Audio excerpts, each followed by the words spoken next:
के नतीजे जब से सामने आए हैं तब से लगातार भारतीय जनता पार्टी में आत्ममंथन चल रहा है। राजस्थान, मध्य प्रदेश और छत्तीसगढ़ इन तीनों ही राज्यों में बीजेपी ने बम्पर जीत तो हासिल कर ली, लेकिन बीजेपी अब भी देरी कर रही है कि आखिरकार मुख्यमंत्री पद के लिए यहां पर किसी भी दिग्गज नेता को आगे क्यों नहीं किया जा रहा है। ऐसे में अगर रुख किया जाए छत्तीसगढ़ की सियासत की तरफ, तो छत्तीसगढ़ में लगातार यहां पर मंथन जारी है, क्योंकि अब पर्यवेक्षक यहां पर पहुंच चुके हैं और विधायक दल की बैठक होती हुई जल्द से जल्द नजर आएगी। और ऐसे में अब सवाल यहां पर ये उठ रहे हैं, क्या वाकई में बीजेपी इस बार एक बार फिर से किसी नए चेहरे को आगे करेगी, या फिर एक बार फिर से बीजेपी यहां पर डॉक्टर रमन सिंह को ही आगे करना चाहेगी। नमस्कार, मैं प्रांशी राठौर और आप देख रहे हैं नेक्स्ट 9 न्यूज। दरअसल आपको बता दें कि भारतीय जनता पार्टी जिस तरह से बार बार देरी कर रही है, विधायक दल की बैठक यहां पर अब होने जा रही है और ऐसे में बीजेपी को लेकर यहां पर यही दावे किए जा रहे हैं। जो अतीत का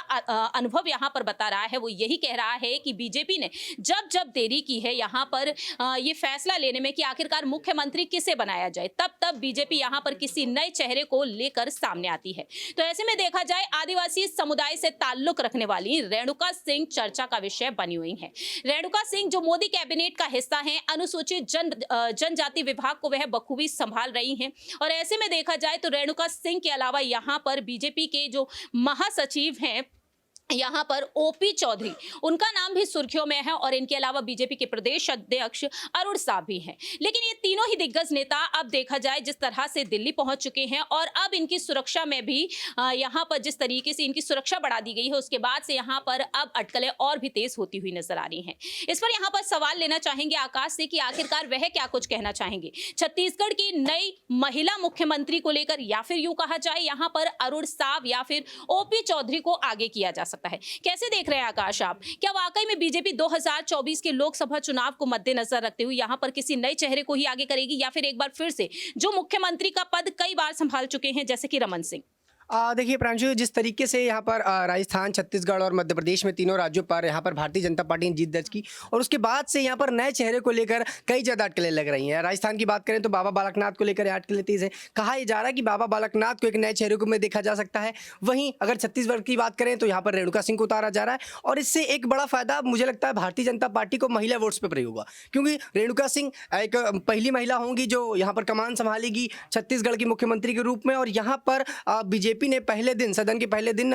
महिला आरक्षण बिल के बारे में बात किया था और महिला आरक्षण बिल को यहाँ पर कहीं ना कहीं वो संबोधित दिखे आ रहे हैं और ये बता रहे हैं कि हम महिलाओं के बारे में न सिर्फ बोलते हैं बल्कि हम काम भी कर रहे हैं और महिला को हमने यहाँ पर आरक्षण के तौर पर ये सीट भी दे दी और मुख्यमंत्री बना रहे हैं। तो कहीं ना कहीं ये कई वजहें उठती है और केंद्र के चुनाव में इसका बीजेपी पूरा फायदा उठा सकती है। एक तरफ अगर नए चेहरे के साथ खेलेगी तो जो जनता है वो नए चेहरे के साथ जुड़ेगी, वहीं अगर एक महिला बनती है तो जो महिला वोट्स है वो भी बटोरेगी। मध्य प्रदेश में हमने देखा कि ज्यादातर महिला वोट्स यहाँ पर पड़े और महिला वोट्स का खेमा इनके पास बढ़ता नजर आ रहा है। और अगर वसुंधरा राजे की बात करें तो वसुंधरा राजे यहाँ पर विधायक दल लेकर बैठी हैं, तो कहीं ना कहीं नए चेहरों के साथ खेला जा सकता है। और उत्तर प्रदेश में भी कुछ वक्त पहले ऐसा ही देखा गया, विधानसभा के चुनाव संपन्न हुए और यहाँ पर योगी आदित्यनाथ का नाम निकल कर आया, जिनको पहले कोई जानता नहीं था, वो उत्तर प्रदेश की कमान संभाल रहे और एक नया चेहरा उस वक्त वो थी। और ऐसे में अब नए चेहरे को लेकर ही शायद बीजेपी यहाँ पर बड़े दाव खेलेगी। लेकिन आकाश, यहाँ पर यह भी देखने को मिल रहा है कि उप मुख्यमंत्री पद की दावेदारी के लिए लता उसेंडी हैं, वो भी आदिवासी समुदाय से ताल्लुक रखती हैं। और इनके अलावा देखा जाए तो और भी ऐसे कई नाम है, जैसे कि विष्णुदेव सहाय हैं, उनका नाम भी उप मुख्यमंत्री पद को लेकर आ रहा है। तो क्या बीजेपी यहाँ पर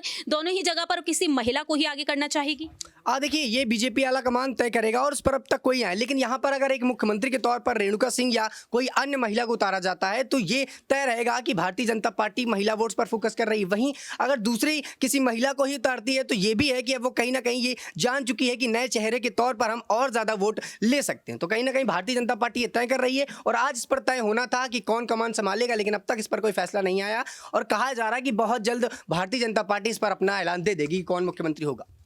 वाकई में देखना होगा कि अब विधायक दल की जो बैठक होने जा रही है, उस विधायक दल की बैठक के बाद ही यहां पर तय हो पाएगा कि आखिरकार अगला मुख्यमंत्री कौन होगा। फिलहाल देखा जाए जिस तरह से बीजेपी ने प्रचंड जीत हासिल की है छत्तीसगढ़, मध्य प्रदेश और राजस्थान में, अब देखने वाली बात यह होगी कि इन तीनों ही राज्यों में बीजेपी ने जीत तो हासिल कर दी, लेकिन 2024 में आखिरकार सभी वोट बैंक को वह किस तरीके से साधती हुई नजर आएगी, क्योंकि कई सामाजिक मुद्दों के चलते कहीं ना कहीं मोदी सरकार के समर्थन में जिस तरीके से हमें वोट बैंक देखने को मिल रहा था, अब वो पिछड़ते हुए भी नजर आ सकते हैं। देखना होगा कि छत्तीसगढ़ का अगला मुख्यमंत्री कौन होगा, रेणुका सिंह या फिर एक बार फिर से डॉक्टर रमन सिंह या फिर अरुण साव या फिर इनके अलावा यहाँ पर बाजी मारते हुए नजर आ सकते हैं ओपी चौधरी। इस पर आपकी क्या कुछ राय प्रतिक्रिया है, कमेंट सेक्शन में आप बता सकते हैं। फिलहाल के लिए हम चलते हैं, बाकी की तमाम अपडेट्स के लिए आप देखते रहिए नेक्स्ट 9 न्यूज।